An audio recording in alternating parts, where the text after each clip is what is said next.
Қазір жанымда Санатжан, қайырлы күн. Саламатсыз ба? Қал жағдайыңыз жақсы ма? Керемет деп басында керемет болған, бірақ та сәл кішкене ауырадан кейін жалпы болып жатқан ситуациялардан сәл кішкене көңіл күй түсіп қалғаны бар. Енді бұл ситуациялар шешімі, соңы қандай болатыны белгісіз. Дегенмен қалай ойлайсыз? Шынында да нүкте қойыла ма екеуінің ортасына? Бекзат жаңа жақсы айтып өтті ғой негізі. Бекзат жақсы айтып өтті. Мына жерде көріп отырмыз, Диастың бірақ енді қыздың алдында емес болса да басқа біздің көзімізше түсіп баратыр. Ол сол затты көре тұра қыз да өзі дандасып бастаған сияқты да. Соны көре бастап, жігіттің жылағанын көргенін бастап, соны кішкене басынып алған сияқты болып тұр да. Енді бұл жерде айтып тұр, Диас жақсы жігіт дейді. Неге егер де таныстықты тоқтатам деп келген қыз, сол жерде таныстықты тоқтатам деп дұрыстап отырып, мына жерде бір шығып кетіп, мінезін көрсетіп, әрбір жерге сондай болып отыр да. Диас сөйлесе алмай жатыр да, ортаға шықты ма, екі жақ бірдей сөйлесіп, махаббат үшін бір адам ғана күреспейді ғой, екі адам күресу керек қой.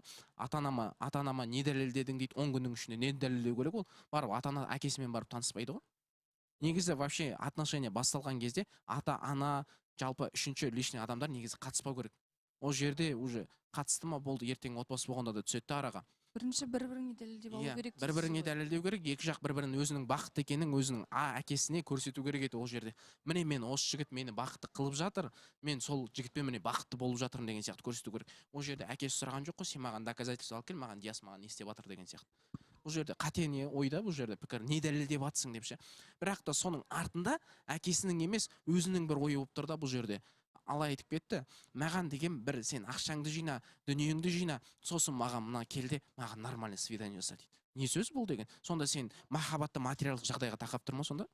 Сонда осыған дейінгі болып жүрген кездесулерге көңілі толмай тұрғаны ғой қыздың, солай ма? Вот сол көңілі толмай тұр екен де, істеп жатқан қадамдарын көрмей, Диастың қадамдарын көрмей, и соны алып, жаңағы қыз енді Ариза бір как будто маған ол ештеңе менің көңілімді аулайтындай ештеңе істеген жоқ деген сияқты айтып тұр да. Бірақ мен Диасты жамандағым келмейді, Диасты түсіргім келмейді деп уже екі рет шығып айтып уже түсіріп тастады да. Жақсы. Бұл жерде енді Диас ондай нәрсені байқап та тұрған жоқ, байқағанымызша, иә. Ол кісінің көзі тек қана сезімнен басқа нәрсені көріп тұрған жоқ секілді. Иә, енді махаббатқа бас айналған жігіт енді өзінің алдында тұрған қыздан басқа ешқандай нені көрмейді ғой. Вижу цель, не вижу преграды деп тұр да. До конца барам деп тұр. Жоқ, бір стопты қойып көр сен, стопты қойып көр. Сүйген адам келіп қосылады да қайтадан. Келеді өзі сүйген адам. Қаншама қадамдарын істедің, еркек болғанмен де сенің өзінің ішке сенің намысың болу керек те, сенің достоинство деген болу керек сен. До конца иілген сайын сен шалқайып баратыр да қыз. Бұққан сайын сұғып жатыр. Ол деген болмайды ғой де. Қыз деген екеуі 50-50 бір-бірін жақсы көру керек те. Сол кезде сен даже бір-бірін жақсы көрсеңдер, уже халықтың өзі, жалпы қасыңда тұрған ата-анаң да өзі көріп, сенің бақыттарын көріп, мынау менің қызым бақытты екен, мынау менің балам бақытты екен деп айтады. Оны ешкімге дәлелдеп керек емес, сен өздеріңе бір-бірлеріңе дәлелдесеңдер болды.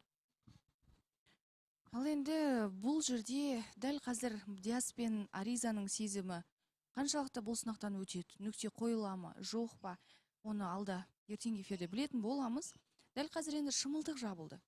Үміткер кімді таңдады деп ойлайсыз? Бірақ та жаңағы айтып өткендей ше, бір себеп бар деді ғой, екі себеп бар деді, бір себебі хайп үшін деді. Бірақ та шынымен де Диастың айтылған сөзі, может, Аризаның құлағына дұрыс жетпей қалған шығар. Жаңағы айтқан сөзі мен келесі маусымда қатысушы боламын. Уақыт таяп қалды дегенмен келесі жарнамада қайта ораламыз. Тікелей эфирден табылыңыз. Жанымда Бекзат, қайырлы күн. Қайырлы күн. Қал жағдайыңыз қалай? Жақсы, нормально енді. Кішкене эфирдің атмосферасымен сәл енді бұзылып отыр. Сұрақ көп. Түсінбейтіндей бір жағдайлар орын алды деуге келетін шығар енді. Аризаның дәл қазір мен таныстықты тоқтатамын деуінің себебінде бүгінгі сайыстан кейінгі жағдай ма, әлде сезімнің жоқтығы ма, қалай ойлайсыз? Мен білмеймін, бұл негізі бағана Бекеш айтып кетті ғой. Ол бір негатив сияқты естілді. Сен Аризаға түсіп қалған сияқтысың деп ше. Бірақ сол жерде бір түртіп болатын нәрсе бар негізі. Сол Аризаның алдындағы бір кішкене жігіттік құнын жоғалтып алған сияқты болып тұр. Ол енді романтик болып көрінетін шығар, оның артынан жүгіріп атқаны, оның ана жылап атқаны көрінетін шығар, бірақ та бәрібір де бір түсіп қалған жігіттің рөлінде отыр ше. Ол жарайды, ол кейіннен қайтып қосылса да, андай ғой, жаман қатын кетемін қорқытады дейді ғой. Үшінші рет болып отыр ше. қоштасады. эфир үстінде. Иә, қоштасуын айтып алады да, бірақ қалады. Қоштасуын айтып алады да, Диас жылатып алып тағы қалады деген сияқты. Білмеймін енді не үшін, қандай мақсатта, қандай себеппен айтылып жатқанын мен Аризаны жаман қыз дей алмаймын. Бірақ бұл манипуляция дегіңіз келіп тұр ғой. Соған ұқсайды бәрібір ше. Өйткені ол Диастың жылағаннан, Диастың артынан жүгіргеннен, Диас қойш деген сайын сол ләззаттанатын сияқты болып көрініп тұр дәл қазір маған. Енді бұл жерде білмеймін, біздің өзімізде бір терең ойға қалып қалдық десек болады. Дегенмен енді Диастың көңілін көріп отырмыз. Шында да нүкте қойылатын секілді ме? Негізі Диасқа ес жию керек сияқты.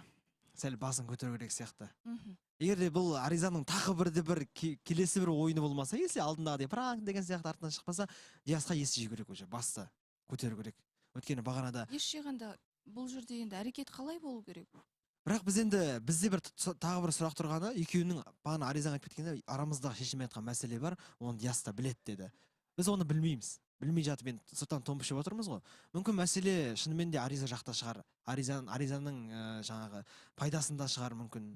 Диастың бір ошибкасы бар шығар, қателігі деген сияқты. Бірақ та дәл қазір көріп жатқан жағдай Аризаның бұл жай ғана қорқытуы сияқты кезекті бір. Ал енді жаңа Маржан мен Аризаның ортасындағы енді жанжал, дау сәл бір басталған байқадық. Бұл жерде енді екеуінікі де орынсыз немесе орынды деп айта алмаймыз. Бірақ сырт көзге сіздерге қалай көрінді? Енді шынымды айтсам мен естісем егерде эфирдағы басқалардың әңгімесіне қарасақ, Маржандікі дұрыс емес сияқты болып тұр. Бірақ та өзім естімеген адам ретінде, шынымен өзім көзіммен көрген жоқпын, құлақпен естіген жоқпын. Бірақ та Маржан эфирде айтты. Апама жездеміз деген сияқты. Сол жердегі пікір ретінде қабылдалу керек еді ол нәрсе. Ол эфирден басталған сөз ғой. Иә. Одан артық Ал айтылмады. сырттағын білмейді екенмін шынымды айтсам. Бірақ эфирде ол апама жездеміз дегенде Маржан айтты. Одан кейін енді Аризаның не үшін ол айтасын деп барғанның кішкене ыңғайсыздау сияқты менің ойымша. Әрине. Иә, ал Жас жағынан болса да, иә, қай жағынан алып қарасақ та. енді әртүрлі келеді да, бір жағынан Маржан не үшін олай айтты деген сұрақ келеді. Де бұл енді зумерлер қауымының бір қазіргі түсінігі деуге бола ма, өзін өзі жеке шекараны қорғау деген. Қай жағынан алып қарасақ болады. Енді дұрыс емес деп айта алмаймыз. Бірақ жаңа кіші болып, үлкен болып, өз орнын білу керек деген тағы бір пікір бар. Себебі бізде кіші болып, үлкеннің жағасынан алмаған, бетіне шаппаған мысалы. Енді андайға просто менің ойлап тұрғаным, егерде Маржан енді ол жердегі бір көрермен ретінде, қолдаушы ретінде пікірін айтатын болса, оған енді ешкім далаға шығып сен неге олай айтасың дей алмайды ғой. Маржан оны сендерге мен жеңіл түрде айттым дейді да, енді апама жездемізге айта салдым. Мен артық ештеңе айтқан жоқпын ғой деп отыр да. Бұл жерде кімдікіне сенерімізді білмей жатырмыз ғой. Бірақ енді Маржан егер шынымен де эфирде айтқан болса, ол пікірді, оған бір сен неге сыртта айтасың деп пікірге жанжаласқан дұрыс емес деп ойлаймын. Жақсы.